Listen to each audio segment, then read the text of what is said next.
به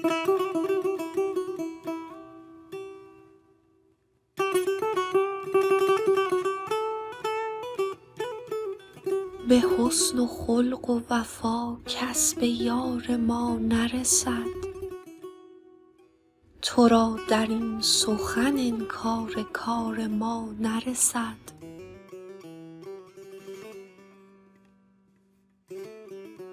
اگر چه حسن فروشان به جلوه آمده اند، کسی به حسن و ملاحت به یار ما نرسد.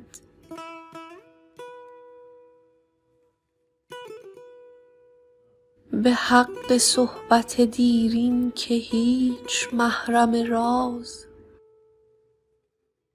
به یار یک جهت حق گزار ما نرسد.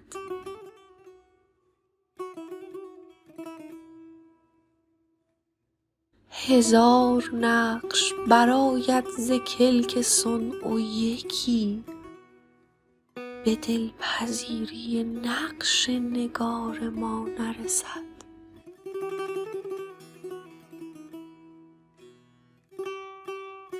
هزار نقد به بازار کائنات آرند، یکی به سکه صاحب عیار ما نرسد.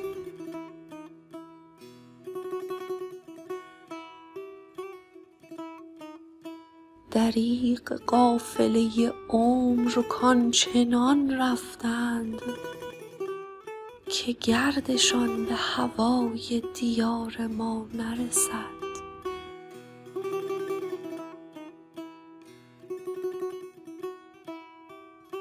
دلا ز رنج حسودان مرنج و واثق باش، که بد به خاطر امیدوار ما نرسد.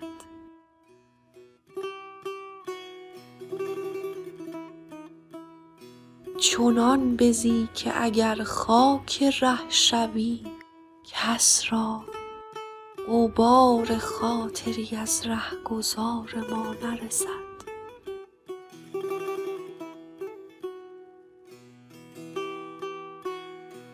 بسوخت حافظ و ترسم که شرح قصه او، به سمع پادشه کامگار ما نرسد.